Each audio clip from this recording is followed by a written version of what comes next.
Hey, it's Drybear. Wayfinder has been out in its 1.0 release for a couple weeks now, and it's actually getting excellent reviews, but it had kind of a negative history before. And since I've been playing it, a lot of people have been asking about the game, what it is, and what to do with it, because they're interested in trying the game out. So today I'm going to go through an ultimate beginner's guide through all the mechanics and gameplay so you know what you're getting yourself into. Wayfinder started out as an MMO, like a looter MMO, but unfortunately they had their publisher drop them and had to scramble to get the game out in its current form, which is more of a co-op single-player experience. You can play in co-op up to parties of 3, and you can go through the whole story. It does feel like it was meant to be an MMO, as the towns are pretty big and sprawling, and there's definitely world bosses that you can summon, area bosses, and secrets. But if you're looking for a closed end-to-end ARPG experience, character-based with lots of build variety, encounters, new mechanics to go through, I think it gives you a good amount of experience and fun time for a very measly price of $22 to $25, depending on your region. Now, if you just did main story only and rushed through it, you'd get about 30 to 40 hours of gameplay, but there's a ton of side quests, alternate unlocks, secret area bosses you can unlock by finding where they spawn,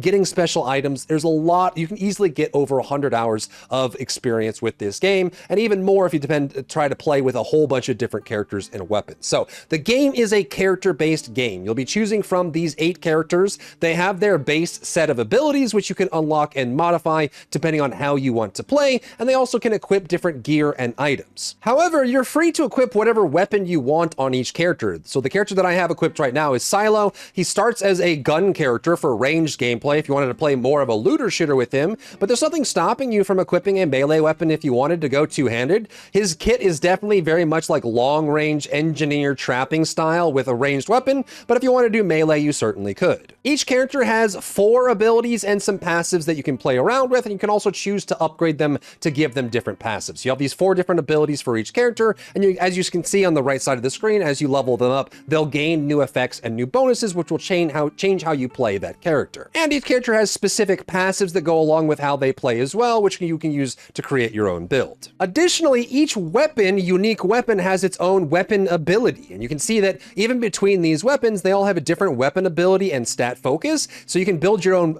build that way by building up your weapon's ability and using it to create an even more extended experience. On top of that, every character has several, like 1, 2, 3, 4, 5, 6, 7, 8, 9, 10, 11, 12, 13. These are unique to each character. They have their own ability, like armor sets. They look different. They have their own look to them on top of it, and they also have different set bonuses as well. Additionally, you will find and equip accessories. You can also craft these as well. It's basically 3 trinkets that have their own stats on them and their own set bonuses as well, and you can choose which ones you want to equip and when based on the character that you have and the build you're going for. Next, you'll look at your echoes. So this is like your core set, right? You choose your character, you choose the weapon you want to use with that character, which unlocks a new ability, your weapon skill. You choose your gear connected to it, the set bonuses you have, and your accessories on top of that. And that sets your core playstyle, but on top of that, you're going to be able to do something called echoes. And these are just kind of like a gem system. It's a way to slot in echoes to your character, your accessories, and your weapon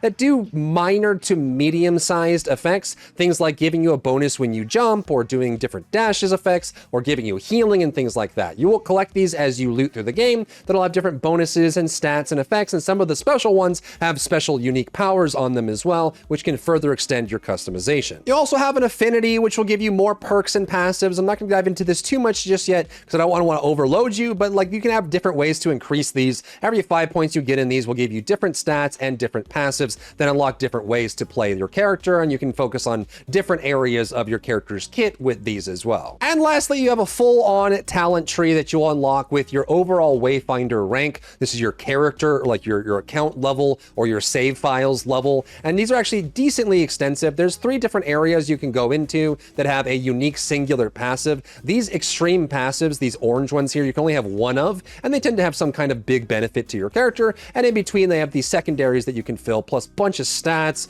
different builds. You can go crit build, movement build, healing build, tank build. There's even tank builds that convert defense or HP into a weapon power or ability power. So it's not like it's going to be a very loose customization for your character. There's quite a lot of different builds that you can build depending on what you're looking for. And I'll put out a separate video going over the different characters and how they function and what to look out for and help you decide which character you want to play. But to keep this video short, let's just leave it at that. Now, Now, inside the combat itself, there's a couple very niche things that you need to understand to help understand the game. There is your abilities that you'll be able to use, things that you can activate. They all have different effects, and you can modify these as we talked about. However, there are basic attack chains, hit chains. So your normal hits, most characters have a right click on PC. You'll be able to block or parry or feint, which will allow you to avoid damage, and you'll be able to do these basic hit chains. However, what they don't tell you right off the bat is that these hit chains will change your abilities as well.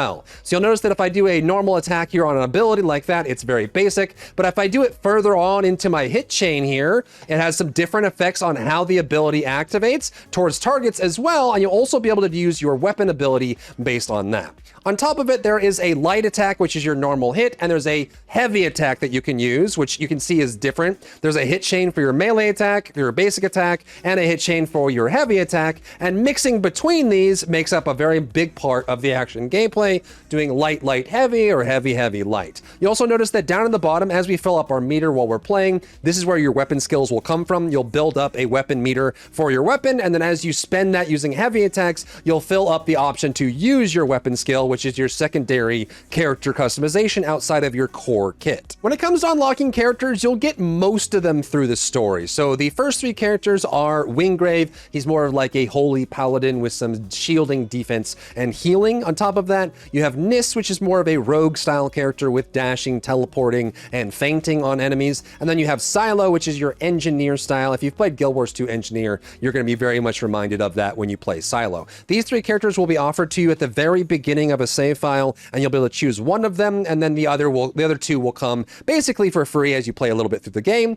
The other characters, you'll have to do specific things in the game to unlock. All except for Venomous is incredibly easy to get if you know where to go, and you can unlock them and play them and level them up. And then you'll notice that there are very different functions per character, right? So if you have a shield character or a character that's very defensive, you will have a normal block, and you can just block damage from the front, which helps you with some major mechanics on area bosses and world bosses. But Nis has a very different kind of parry where she actually has to hit it just frame perfect, and if she does it just in time, she'll be able to she'll phase through the attack to avoid it. But on some of the ranged characters, if you're using a ranged weapon on them, you'll actually notice that it's just ADS for aiming down sight versus a defensive. So these characters play quite differently. They have to use more of their mobility and distance to be able to control the fight without being able to parry or guard. You do have stamina when you sprint in combat or you dash. You'll have to manage that. If you run out of stamina, you won't be able to move, and you'll have to wait for it to come back. You'll also be able to awaken your characters and your weapons as well. You notice these all have stars on them. When you decide on a character you really want to progress, there's a long list of progression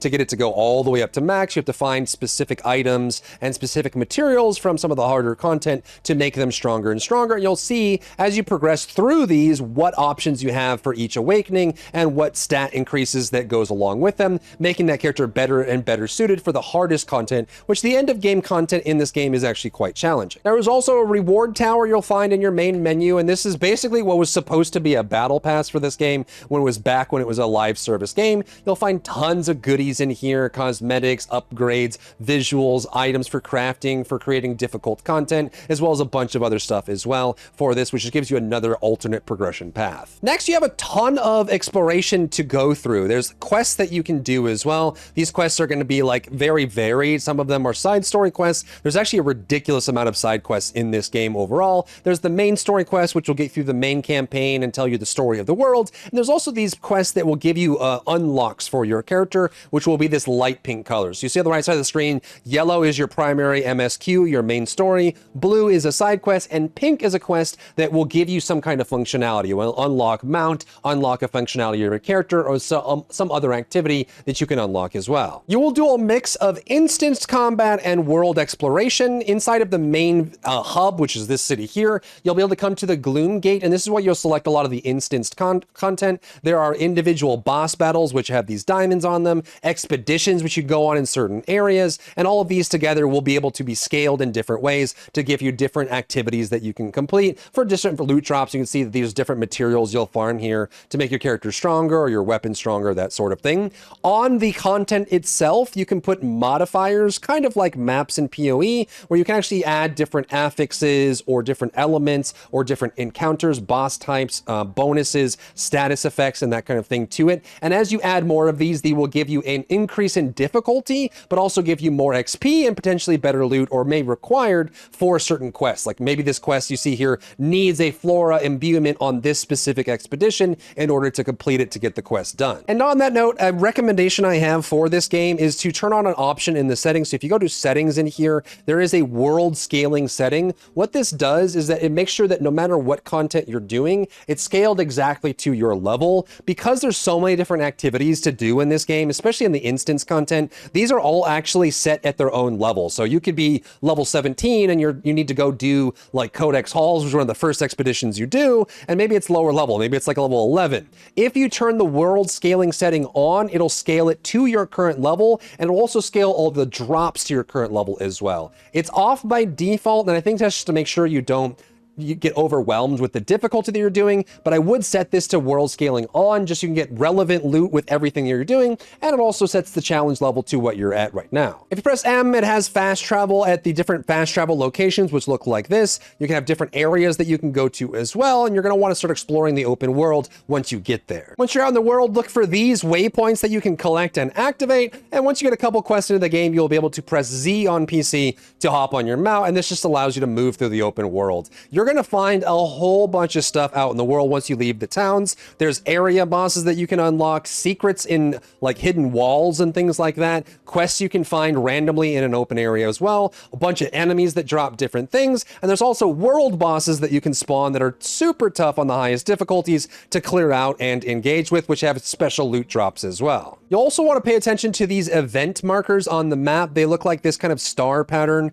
as well. You'll find merchants and some special interactions, and again, some special quests and some epic chests, but I think you'll want to grab these. It'll be different depending on the area and where you're at, as well as finding chests that you might find in different areas that will change up where you're at in the world, especially as you go into the further zones. The next thing is worth talking about is all the different kinds of instance encounters and combat. The most common is going to be these kind of expeditions or quests. These are tile set randomized, which means there's a subset of different tiles that each area will have with different art pieces, and they'll just randomly stitch them together. So it's not going to be exactly the same every time you do expeditions to these areas, but after a while you will get used to them and start to recognize them. I think it keeps a little bit of flavor in the combat that you're having in the dungeons, but it's not going to be like a brand new experience every single time. At the top of the screen, you will notice that there is this progression bar. It's kind of like Greater Rifts in Diablo 3, but basically you're killing enemies, collecting chests, opening boxes, doing loot in this area, in this instance encounter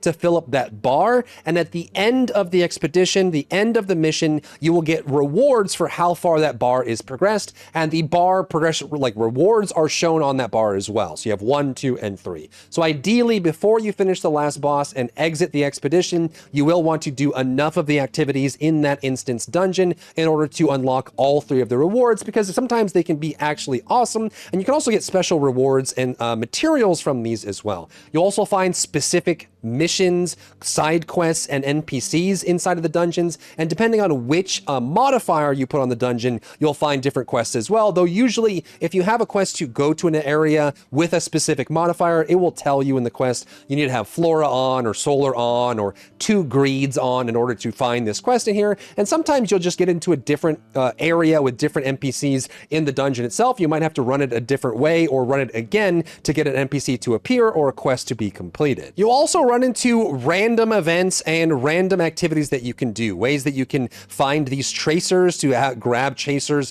from a special activity. Then you can find these encoded or decoder areas where you can put the tracers in, decode them, and get loot and rewards from those as well. You'll find special like vendors that you can buy things from, buy cosmetics and other things like that, as well as special events like Gamba or jackpot things where you can spin the wheel and try and get bonuses as well. It's also worth mentioning to look at your map pretty often when you're doing these expeditions, because there will be times where there's secret areas, hidden doors, elevations you can get to, and you want to look around to see what you have. There's sometimes you have to do some platforming, you have to zip line somewhere or jump up onto a box or go to a different area or go behind a wall to unlock something or go past a trap. So there is some exploration even inside of the instanced areas that you'll want to pay attention to, because then you'll fill the bar at the top and also get new rewards and activities. You do have what kind of like an Estus flask for these. They will reset if you die, and you, in most cases, unless you're on the highest difficulty, you'll be able to reset as much as you want, and you can also group up with 2 other players for co-op as well to kind of combine your players together.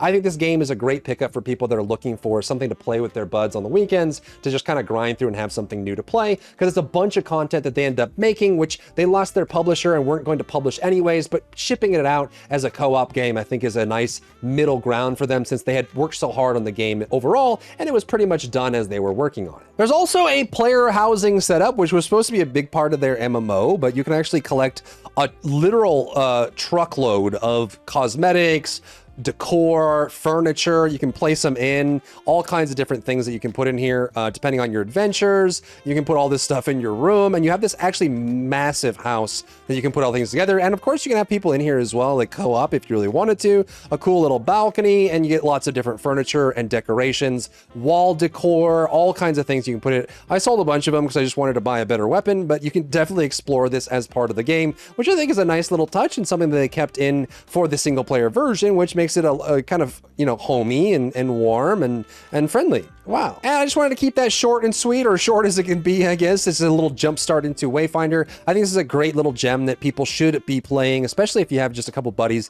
that are looking for a nice little like multi-week exploration into a new game. You'll find a ton of bosses with new mechanics, world bosses, and lots of surprises to discover in the world, and a lot of different builds that you can create as well. So hopefully this helped you. Let me know what you think about Wayfinder down below in the comments. If you found value in today's video, leave a like down below, leave a comment for the algorithm to help this video get seen by more people, and don't forget to check out my other channels for other content and other stuff and other things.